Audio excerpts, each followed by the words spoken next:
Wanna try? For sure.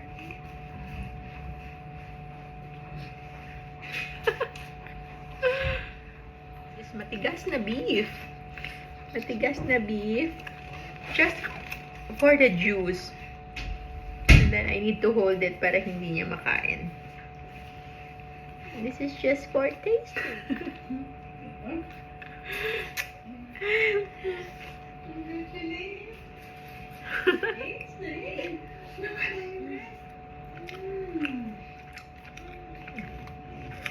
Need lang hawakan. Okay.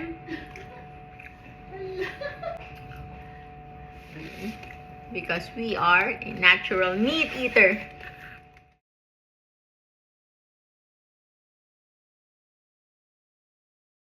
Then we'll finish off with